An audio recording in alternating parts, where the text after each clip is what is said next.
Son of an Alabama sharecropper,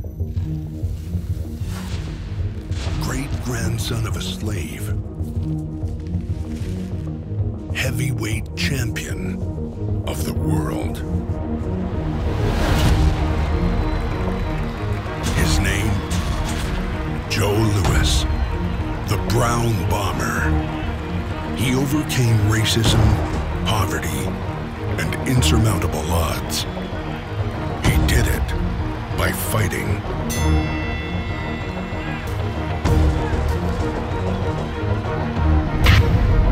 He did it by winning.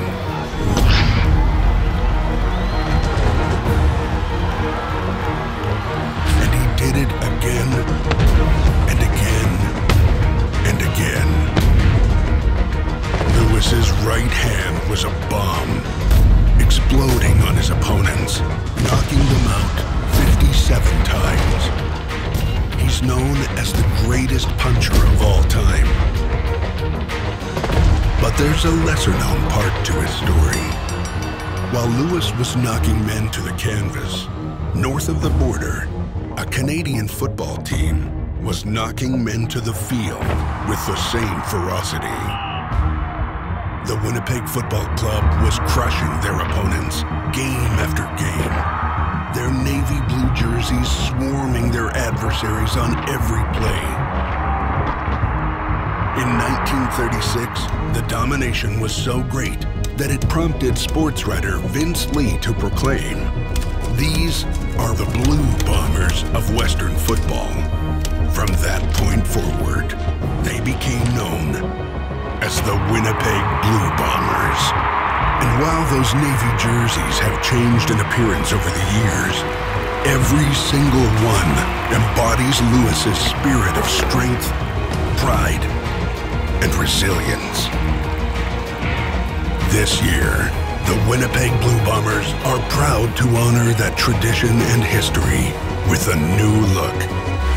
Introducing the new 2012 Winnipeg Blue Bomber jerseys.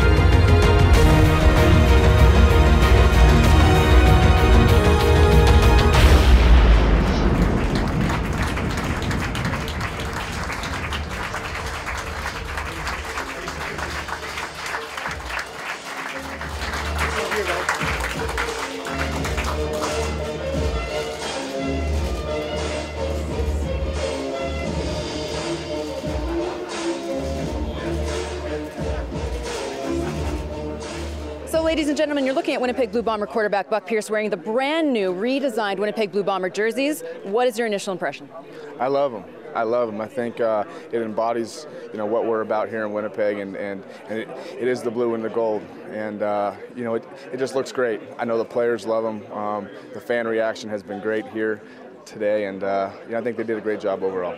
All right, so Jeffrey Bannon, give us a little bit, point out some of the features that are different on these jerseys, because they look kind of the same, but there are a lot of differences. So maybe just point out for the fans to see what is different. So we kept the same navy body. That was important to us to keep the tradition with the blue and gold. We've added piping down the side, which you'll notice is all the way around the jersey. My best model ever. What we've done, we've changed the sleeves. Before it was just two thin lines on the sleeve. Now we have an entire sleeve portion. We cut the white in the middle, added the logo not only on the sleeves, but as I turn Buck around, you're welcome, ladies. There's a W on the back, and then at the end of the day, we've increased the Blue Bombers on the word mark and just put it all together. And the look and the feel is actually what you're going to notice difference. When you buy the premier jersey, we no longer call it a replica jersey, or when Buck and the boys are wearing it on the field, it feels, it's re-engineered, as Reebok says. So from a normal fan point, your beer or your mustard may wipe right off, but for the players, it's less grab, it's less pull, and then at the end of the day, it's going to allow them to perform better. And then what we've also done is, if you see with the pants, we've added we've added basically a long triangle formation into the pants that matches the jersey, so it's that clean, crisp look all the way down, has the bold logo on the thigh, and then we kept the socks the same. So at the end of the day, we kept the tradition, but we also added something new into the mix as well. So we've also ditched the white jersey. It's only going to be blue and gold. What is the reasoning behind that? I mean, I think it's obvious, but talk a little bit about the decision to do that. It's been about a 4-year process. We've been working on this project. We sat down, actually, Brad Foddy and myself, we sat down with Lyle years ago, and we said, listen, we're blue and gold. There's no white, and the white jersey just didn't do it for us. It didn't sell well, didn't look well. When we're playing on the field wearing white, it had nothing to do with the blue and gold. So we think we're one of the only teams in North America not to have a white away jersey, and we're extremely proud of that. Buck, superstition, getting rid of the white, does it matter? I know you guys are and many of you, I don't know about you in particular, but many of you are awfully superstitious. Does that matter to you at all? No, it doesn't. I'm really not that superstitious when it comes to uniform.